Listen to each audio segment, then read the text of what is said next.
Welcome back to At the Barn, where we explore impactful testimonies from influential people. I'm your host, Isabella Kakady, and today we have with us Jenn Goldstock. Thank you for being here, Jenn. Thank you. This is my first episode of the health segment of my podcast, which is called Roar. So for the first question, Jenn, tell us a little bit about who you are and what it is that you do. So my name's Jenn Goldstock. I'm a functional medicine nurse practitioner. I own a private practice here in the Albany, New York area. And I treat patients from all walks of life, and I treat patients that have Lyme disease. I do bioidentical hormone replacement for women in perimenopause and menopause. I do functional health assessments, meaning getting to the root cause of patients' issues and doing sort of investigative medicine when patients don't get answers in the conventional healthcare setting. Oftentimes they will come to us and seek a functional approach where we can investigate what actually are the causes of their symptoms versus just treating their symptoms. Tell us about your background in the healthcare industry. How did that come about? My background in healthcare actually started in the early 90s. I was actually also a flight attendant for a major airline for 31 years. I was introduced to a lot of people from all walks of life, from all over the world. And I ended up being exposed to a lot of young men at the time who were diagnosed with HIV and AIDS. And my career as a flight attendant enabled me to have a lot of flexibility in my life. I lost many friends during the AIDS crisis, and I felt desperate in a sense that I was not able to do more than to just be by their side as they were struggling with this horrible disease. And I decided to go back to nursing school. And fortunately, my career as a flight attendant enabled me to do that. I was able to fly on the weekends and go to school during the week. So initially, my introduction to healthcare was working with the HIV/AIDS population in Chicago. Then after that, I kind of graduated onto working in cancer care, working with cancer patients, doing bone marrow transplant when I was living in Colorado. And then that prompted me to go back to nurse practitioner school. And then I kind of found my way into functional and integrative medicine. When I lived here in upstate New York, I was introduced to Lyme disease, which was a complete mystery to me. And after that, I decided to pursue my own practice. And now I have a full functional medicine practice here in upstate New York. How has healthcare changed since you've been working in the field?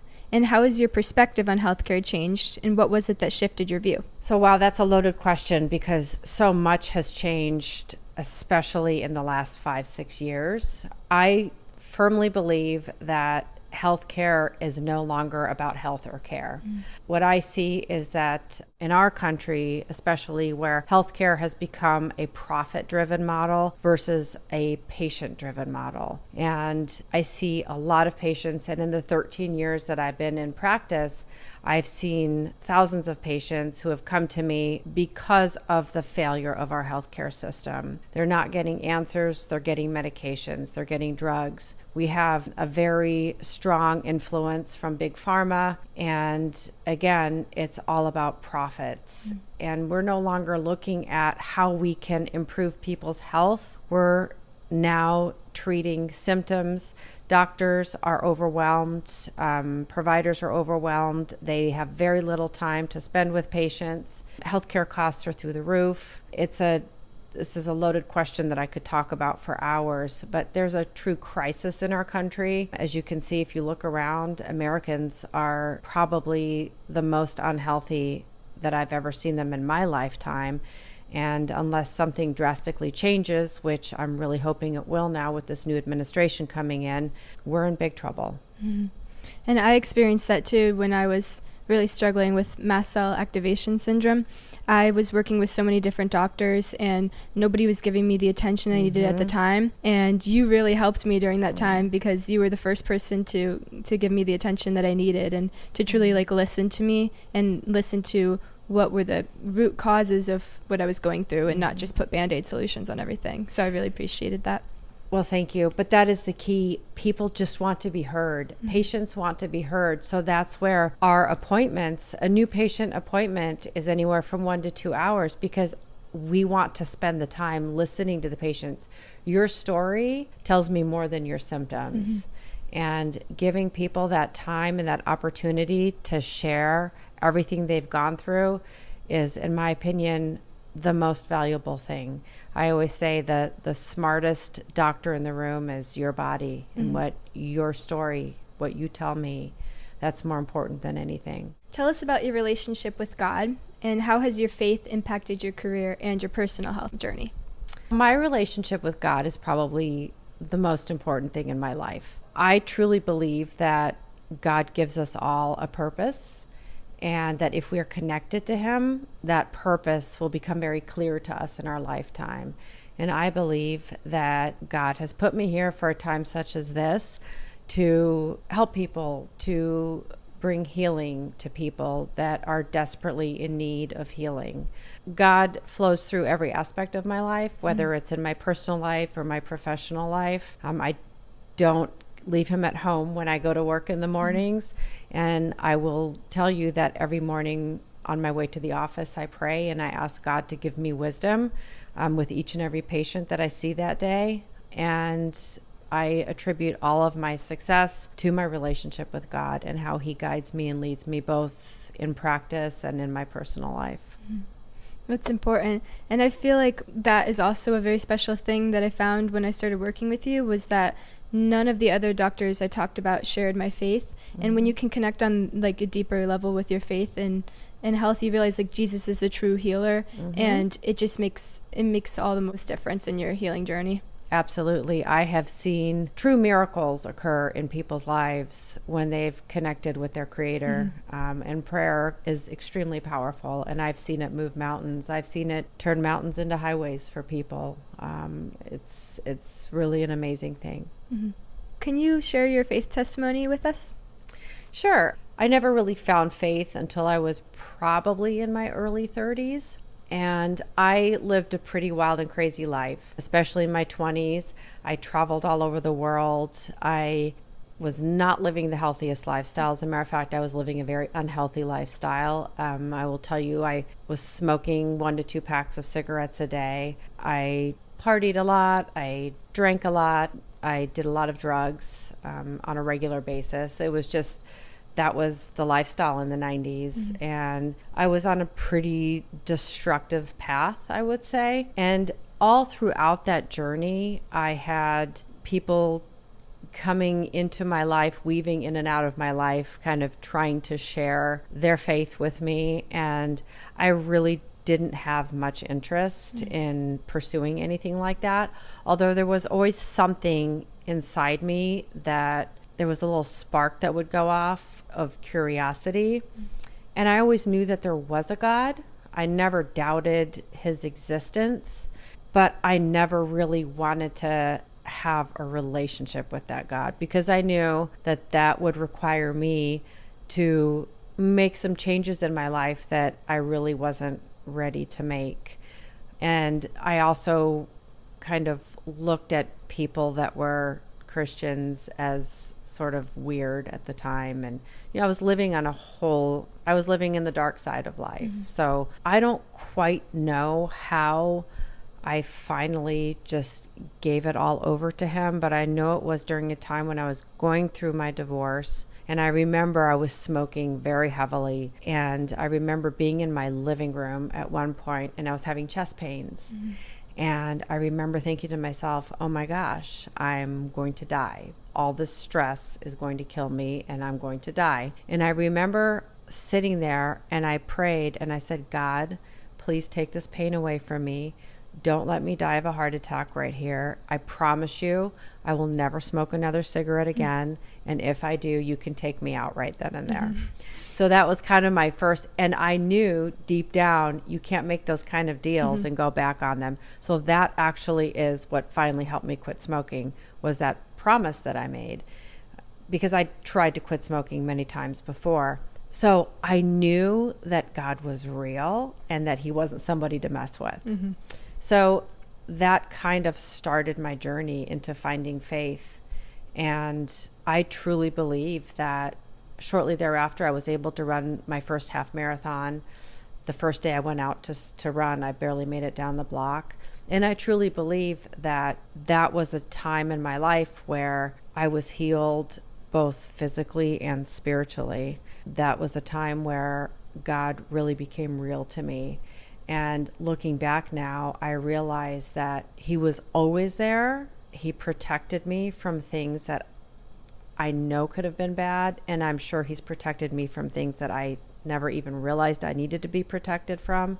So I know that his hand has always been in my life, but it wasn't until I actually reached out and grabbed his hand that the true transformation happened in my life. And it's been nothing short of incredible. I always thought, I don't want to be a Christian. That's a boring life.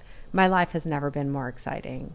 So that's kind of my testimony in a nutshell. That's beautiful. Thank and I feel you. like a lot of people can relate to that. I feel like when I'm talking to non-Christians, they seem to think that Christianity is all about rules and about following God's rules, but they don't realize that following these rules gives us freedom, true freedom, and that can only be found in Christ.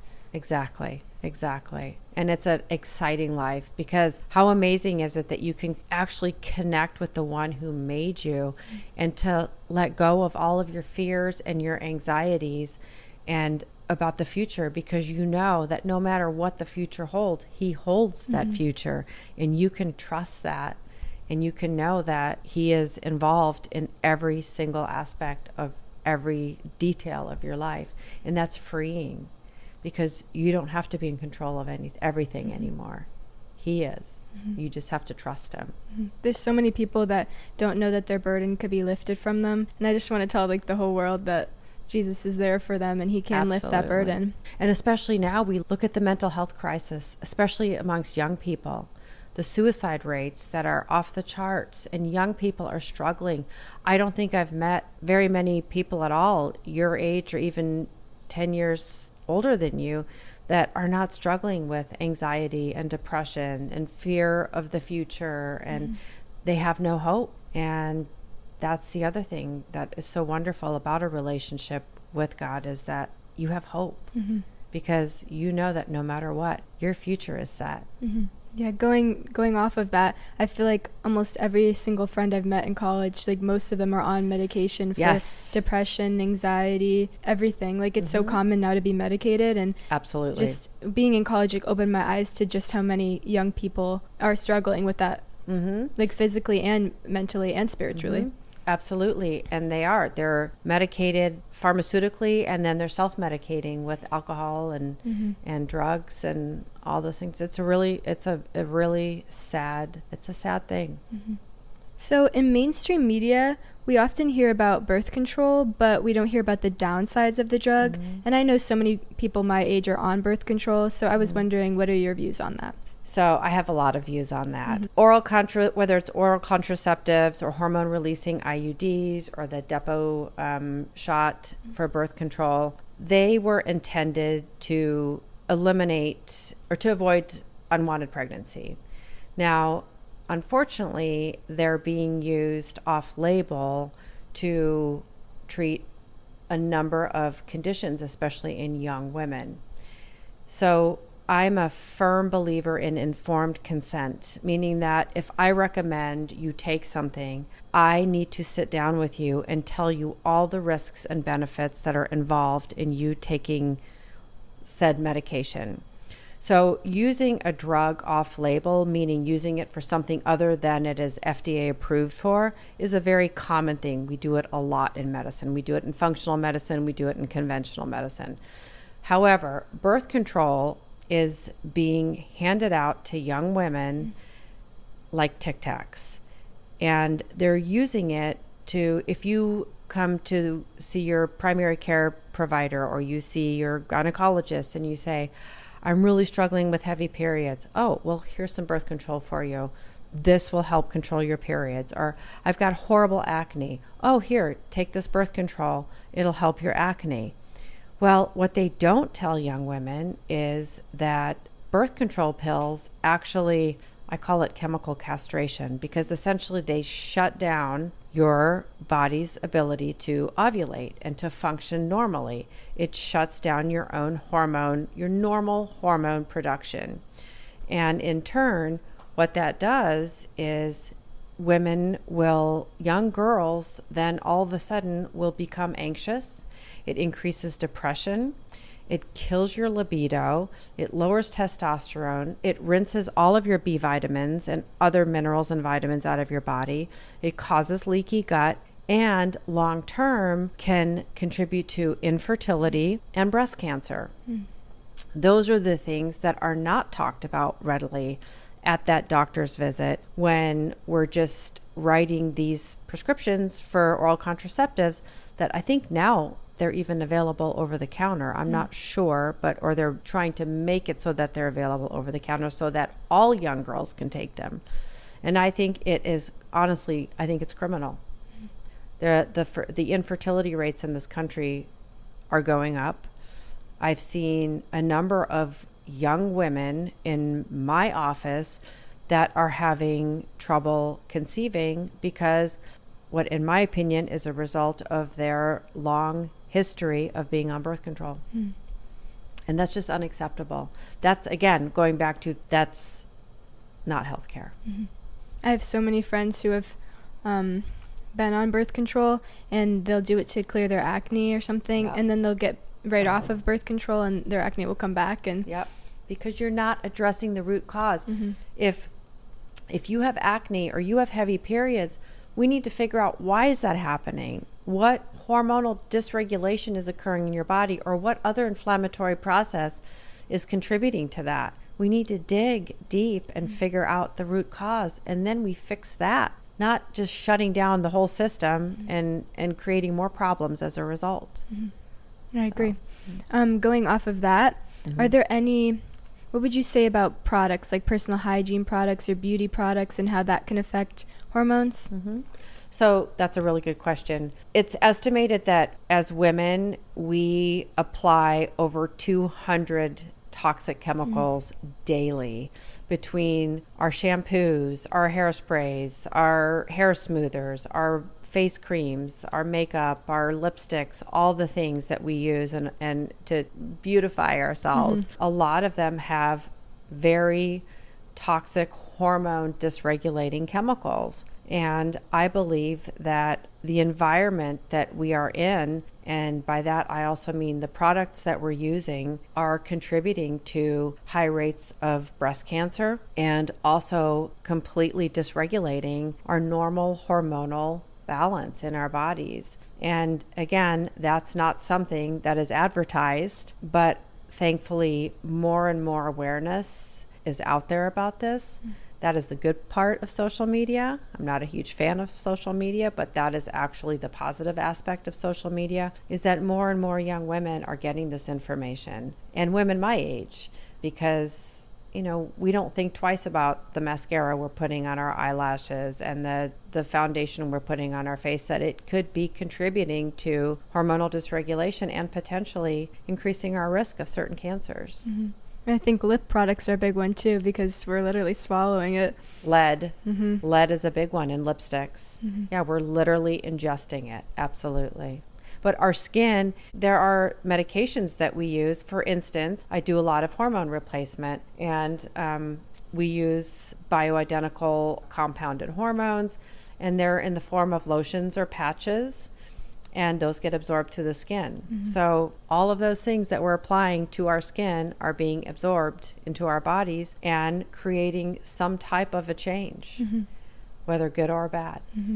I think about like even deodorant. A lot of people are unaware, like aluminum, and our body just absorbs all of that when we're sweating. And deodorant especially, because you're applying something to the lymphatic system. In your armpits, you have a lot of lymph nodes, and those lymph nodes are right next to your breasts. So you are every day, you're shaving your armpits, hopefully, and then you're applying toxic deodorants to an area that is right next to your breast tissue. So that in itself is concerning. So what is your experience with how healthcare varies state by state and internationally as well?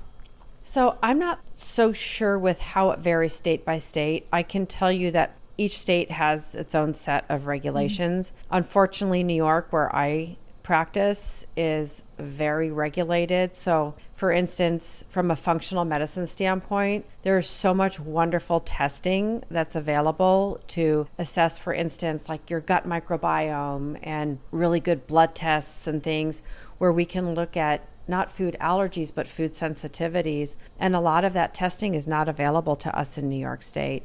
There's another wonderful test that I like. It's called the Dutch test. It's a dried urine hormone test that can tell me how you're metabolizing your hormones. And that's particularly important, especially for women that have a strong family history of breast cancer or women that are considering hormone therapy. We can look at kind of your hormonal pathways. That test also is not available to us in New York State. So that's super frustrating.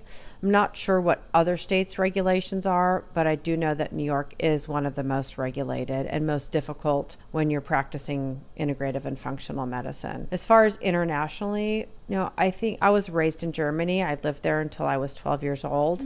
And the healthcare system back then, I can only speak to what it was like a long time ago, but I remember that it was more of a health promoting healthcare model. And I think that that indeed is still the case for the most part.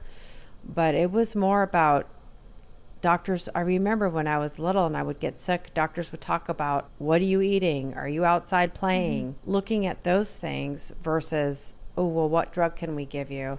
They were also very into using homeopathic supplements and things like that. I think that our country is so driven by profit and pharma that I really don't think there's any other country in the world that is like ours. Plus, when I travel to Europe and through all my travels internationally, you turn on the television and I don't remember not ever seeing commercials for pharmaceutical medications. Yeah. That's not allowed in other countries. I think New Zealand is the other country that allows that, but that's not okay. That is not okay. I mean, we put these commercials on our televisions like we're advertising a new cereal, or it's appalling to me, frankly. But it just shows you who controls the media and who's in control of healthcare. It's the pharmaceutical industry, and that has to change. It's true. Every time I see on television when they're advertising vaccines, or they even do birth control, like we were talking about that. Yeah. It's just like, and especially when a younger audience is watching that, and they make it seem like such an amazing thing and such and then they list all of the terrible side effects. Anything from explosive diarrhea to sudden death. Yeah. Wow, sign me up. Where can I get that drug? But honestly, that conversation is not often had at your doctor's office. If a provider prescribes you a certain medication, say an antidepressant or something like that, things that are commonly prescribed, or statins for cholesterol, they don't sit down with you and go through all the potential risks versus the benefits of that drug. It's like, oh no, this is great. There's lots of studies that support, this is going to make you healthy. This is going to solve your problem. Well, actually it may, but likely it's going to take your problem that you have now and shift it to another problem for which you'll need another drug. And that's kind of what I see so often when patients come to see me in practice, is this polypharma profile that they come to me with. And a lot of them are desperate and they're like, I want to get off of these medications. I don't want to be on 8 medications. I don't feel well. And I think that our country, there needs to be a complete overhaul of our healthcare system. We can no longer allow big pharma and big insurance companies to determine and decide what we can and can't have to make us healthy, because they have failed us miserably. I've experienced that firsthand with mast cell, because when I first was diagnosed with it, the first thing they want to do is just put you on a bunch of meds, and they were telling me there is no cure for it. It's only going to get worse from here. So that makes you pretty depressed, and then yeah, I mean, they want to put people on depression medicine after they well, if you're depressed, that's not a problem. We've got a drug for that, right? And it's the same thing with birth control. So they put I'll give you an example, and I've seen this more often than not. They put a young woman on birth control. Well, then she presents back to the doctor's office maybe 2 months later having horrible anxiety. Oh, well, no problem. Here's an anti-anxiety medication. And, it's just, and then they gain weight because birth control can make you gain weight. And then it's like, I'm gaining weight. I haven't changed anything. Oh, well, that's not a problem. We've got a drug for that. And it's just, they continue to go down this road of one drug after another until you get to the end of the road and you are sicker. You don't feel well. You don't feel any better. And you're desperate. It's like, well, you take your dog to the vet, and if the dog's sick, what is first thing the veterinarian says? What are they eating? What's your dog eating? Why do our providers not do that? I've never had a doctor ask me that. Right. And you probably never will. So we need to change. So speaking of diet, how would you say that diet plays a role in overall health? And I think this is important because most of my friends and a lot of people my age don't seem to realize like what they're eating impacts how they feel and impacts their hormones, impacts their mood. What would you say about that? So what we eat is so important. Food, I always say, and it's a cliche, but food is medicine. Food can be poison in your body or it can be medicine. And I think it is so important to understand that food can modify our genes. We all have certain genes in our body, and it's the environment. And when I say environment, I mean what we are exposed to or what we expose ourselves to, i.e. the food that we eat, that can determine genetic expression. So if you have genes that are potentially life-altering, such as certain cancer genes and things like that, if you're creating an inflammatory environment in your body by eating highly processed foods, by consuming a lot of sugar, alcohol, seed oils, things that cause inflammation, or meat and dairy that comes from conventional feedlots, just foods that are anything pretty much in a bag or a box with a barcode, the foods that our own bodies don't even recognize as nutrients anymore, you're potentially influencing the expression of some of the genetic material in your body that we don't want, that we want to keep turned off. And one of the ways that we can do that is by just eating clean food as organically as possible, being very mindful of what we put into our bodies. A lot of people don't realize that cup of coffee you have in the morning, coffee is a very heavily pesticide sprayed crop that has a lot of mold. So becoming mindful of the food that you're putting into your body and really seeking out locally sourced, organic meats and eggs and things like that. It's become increasingly more difficult in our country to find healthy food because, again, the food industry is profits. And we are allowing things in our food that are not allowed in other countries. I remember when I was traveling, my roommate loved peanut M&Ms. And I'm like, you cannot eat those. Those dyes on those M&Ms are so toxic and they're known carcinogens, meaning they can cause cancer. So when I would fly overseas, I'd fly to England or Germany, I would buy them over there and bring them back because the dyes that they use are not the same as the ones we use here in the United States. They're not even allowed in their food supply.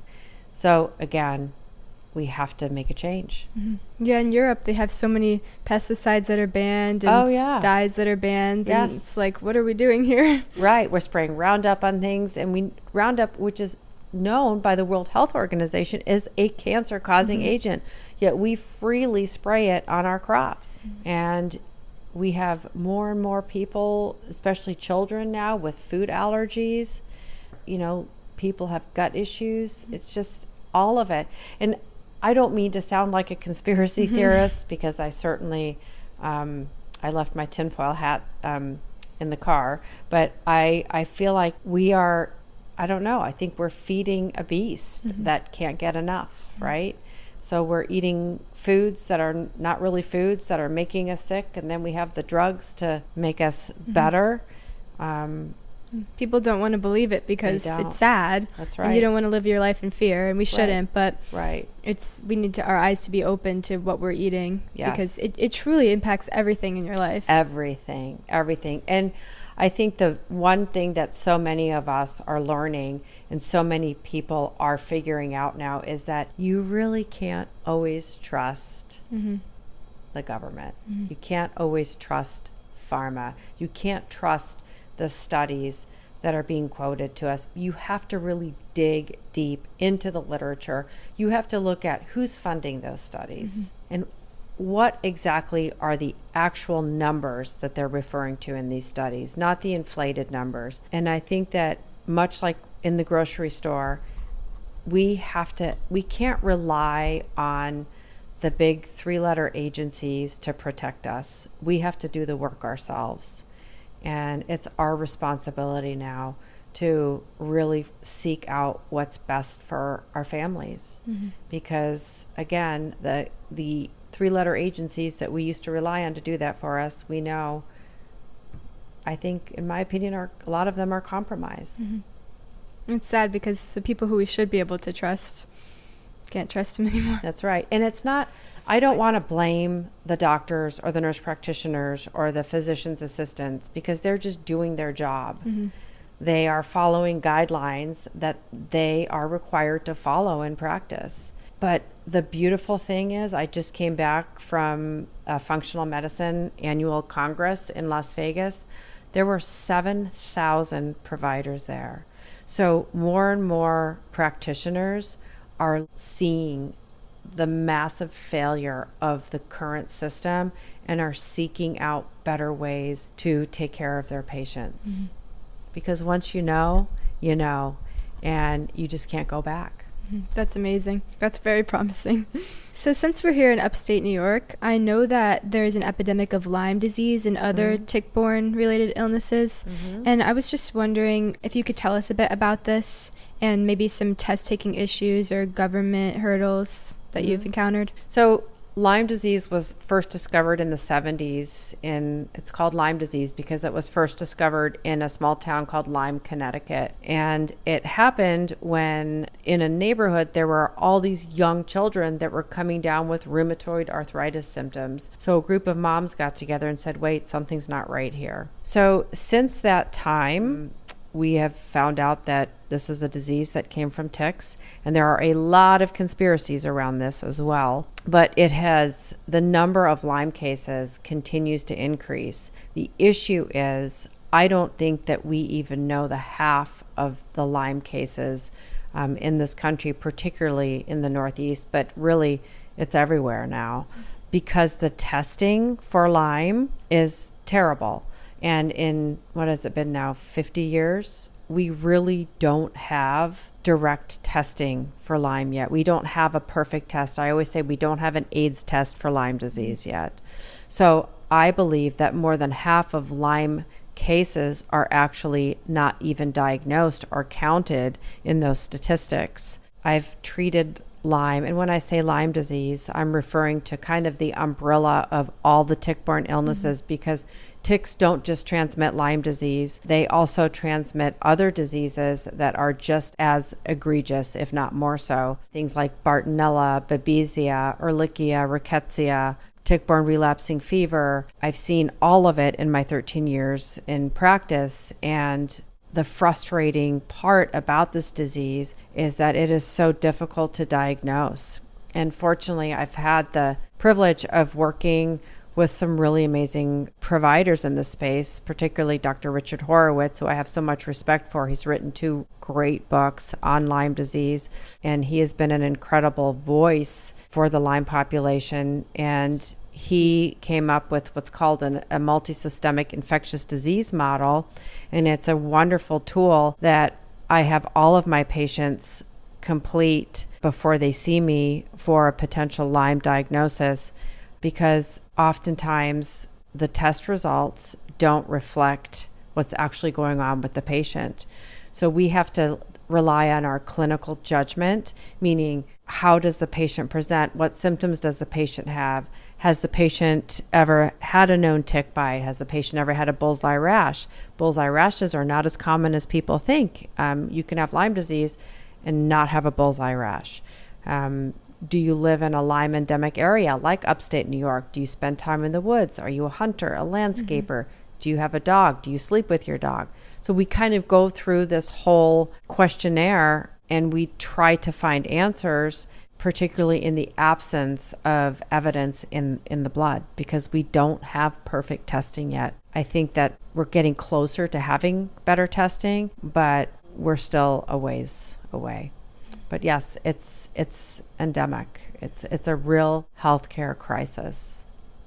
So circling back to how you helped me when I was really struggling with mast cell, I was just wondering if you could explain what mast cell activation is for somebody who doesn't know what it is, and maybe just tell us a bit about how symptoms may vary person by person. So mast cell activation syndrome occurs when your immune system becomes dysregulated.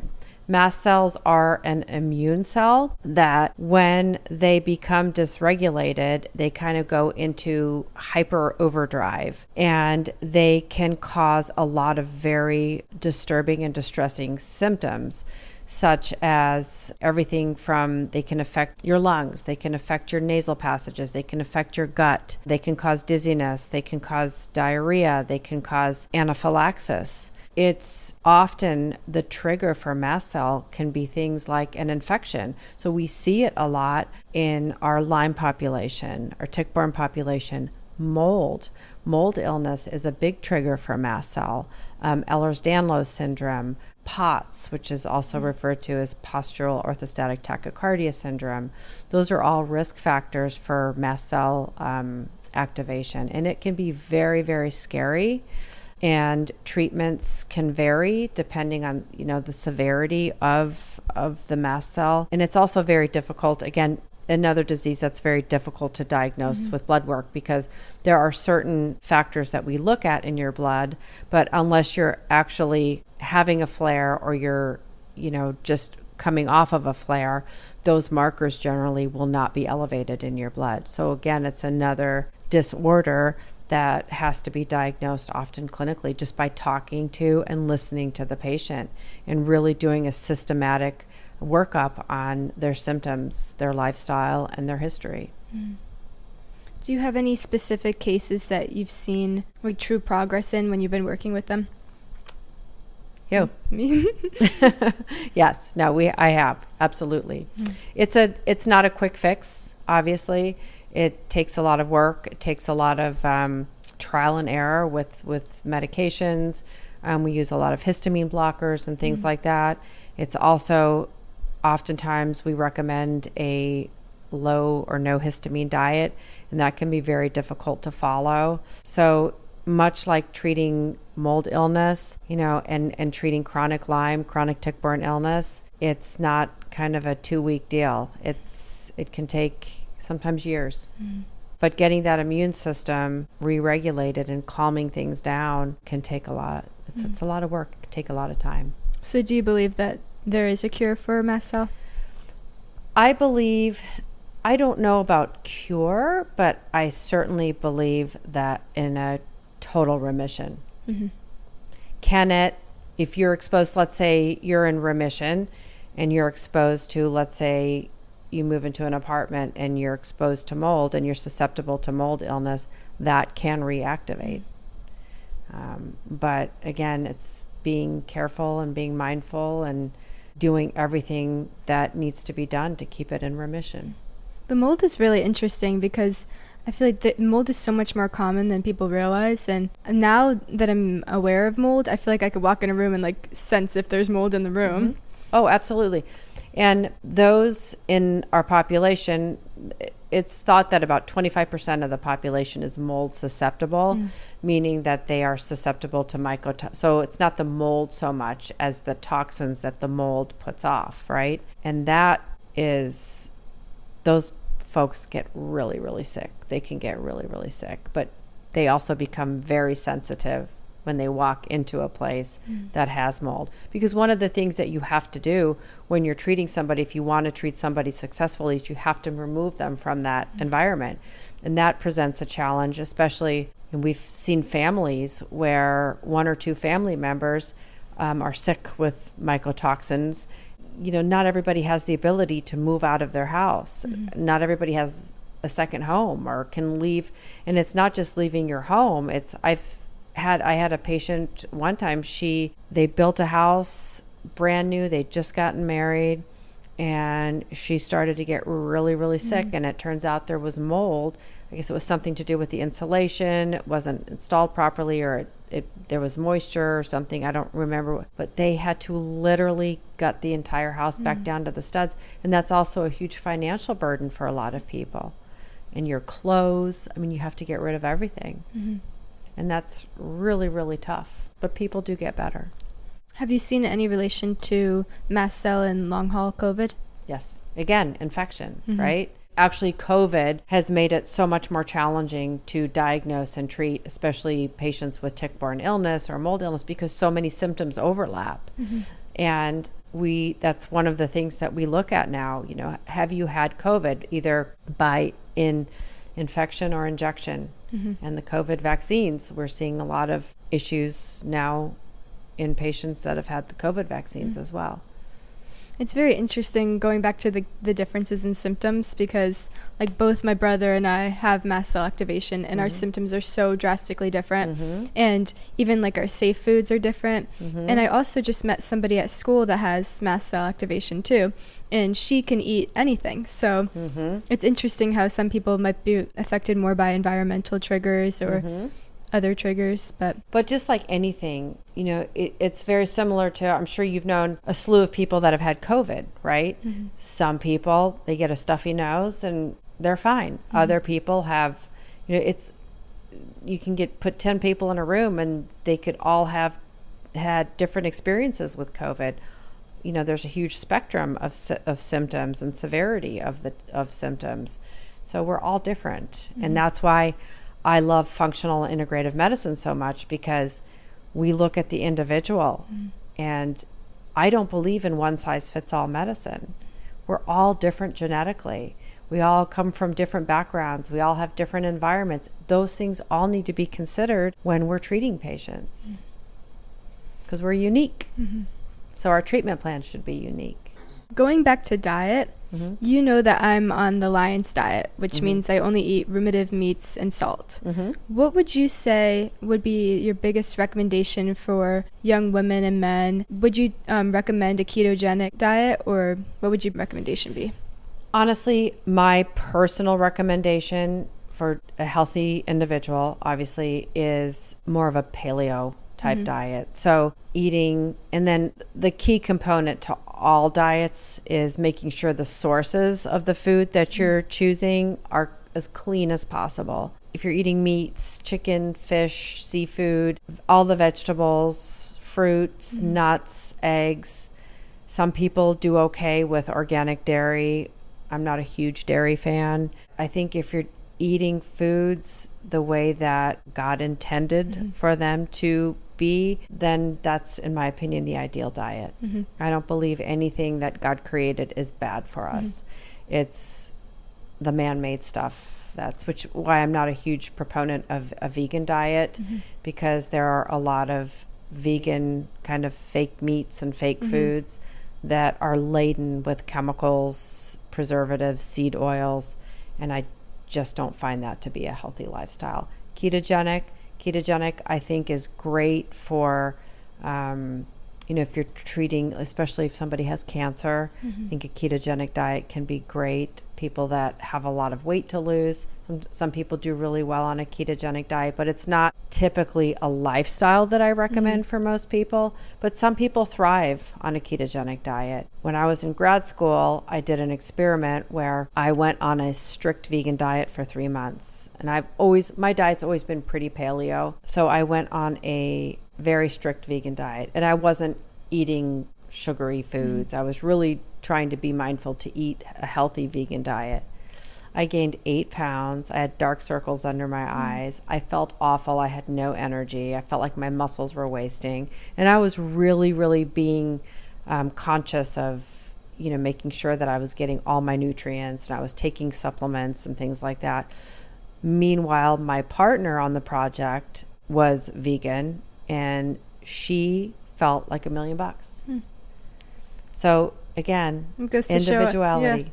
So I don't think there's a one size fits all approach, but generally speaking, if I were to find a good general diet, it would be a paleo type diet. Speaking about that, I just think it's interesting how the food pyramid nowadays includes processed foods and cereals and things. I think it's so interesting because personally, I believe we should, like you were saying, eat how God intended us to eat. And that involves mostly like whole foods and not man-made things.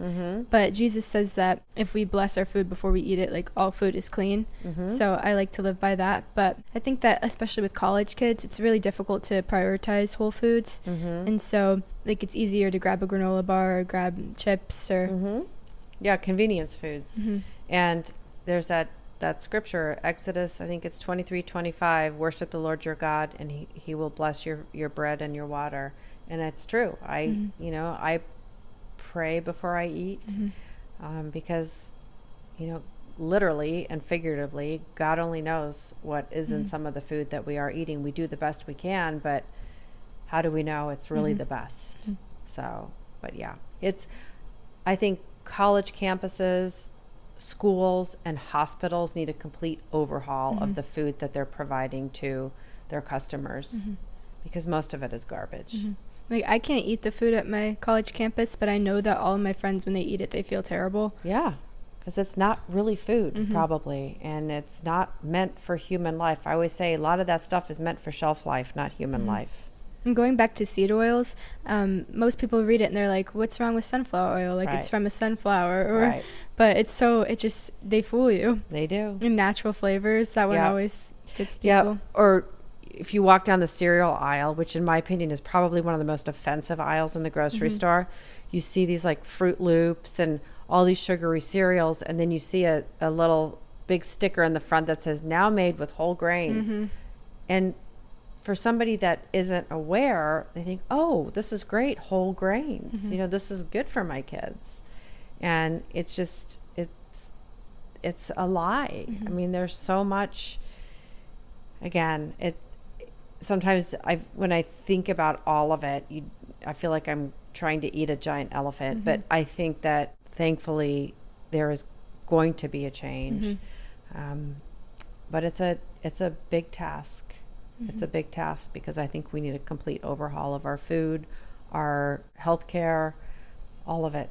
And the first step is people becoming aware. That's right. And I think more and more people are. And like I said, that is the one thing about social media that I'm grateful for. Going back to the Lions Diet, I just wanted to say that the reason I named this the health segment of my podcast Roar is because I'm on the Lions Diet and because I came up with the idea from the Bible, the Lion of Judah. It's Jesus. That. So I just decided I think Roar is a good name for this podcast. I love it. But I just wanted to start it off with talking to you because I really admire you and I respect you, and you've just helped me so much with what I was going through. And thank you. That means the world to me. And I will tell you that I think I was saying this to you earlier. You look amazing. You're vibrant and you're beautiful.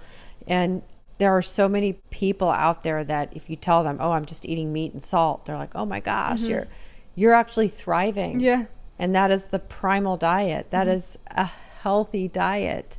And you look great. You look healthy. You look vibrant. Your skin's glowing. Thank you. So keep doing what you're doing because it's working for you. And I don't believe extremes work for everybody, but for me, I'm really enjoying the way I'm eating. And at first it felt like I was pitying myself because I was like, I can't eat anything else. Like, and everybody telling me like, oh, I'm so sorry for you. And I'm sorry you can't eat what you want to eat kind of takes a toll on you and your mental health. Of course. But with God, like he shifted my perspective, and I kind of think of it as fasting for God. Yeah. Because like removing all the food distraction, and I feel like food used to be an idol in my life, and removing all of that just makes me really be able to fix my gaze on Jesus. That's amazing. So I think of it as a blessing now. That's awesome. And it's so funny when you were saying, your friends were saying, I feel sorry for you, as they're like eating processed garbage, food, yeah. you're probably thinking, well, I actually feel sorry for you. Yeah. So, but yeah, no, it's amazing. It takes a lot of strength and a lot of courage to do what you're doing for a young lady like yourself. I mean, I have a hard time sometimes talking to my adult patients and just asking them to cut out one thing out of their diet, and it's difficult for them. The fact that you're able to do that and to have that perseverance and that commitment is so impressive, and you're going to go far in life. Thank you. I remember when my other doctor first told me I had to cut out gluten, it felt like the end of the world for me, because all I was eating was pasta and bread, and now it's like food doesn't bother me anymore. Yep, that's great. What would you say is your biggest source of knowledge? Like, are there any books that you would recommend? Or I know you talked about the conference that you went to. So I attend several conferences throughout the year, and I have tons of books on functional medicine. There are a lot of great providers in this space that I admire. So there's so much great information out there now, because people are really starving for this data. They want to know how they can be healthier. And so I attend conferences, I read books, I read magazine articles, I read scientific studies that, things that concern, if I have a patient with a certain issue, I'll look at some of the data and read some of the studies in the journals and things like that. Because the other thing that's important too is that you have to look at what's conventional medicine doing, because then that will better also enable me to help patients from a functional standpoint. Because I know kind of where they've been and what they've been through and what they're being told. That's all for today's episode of At the Barn. Thank you so much, Jenn, for joining us today. And both of your faith testimony and your health testimonies were so influential, impactful, and I really just love learning from you. And I hope that everybody who's viewing this can learn so much as well. Thank you all for listening, and Jesus loves you, and so do I.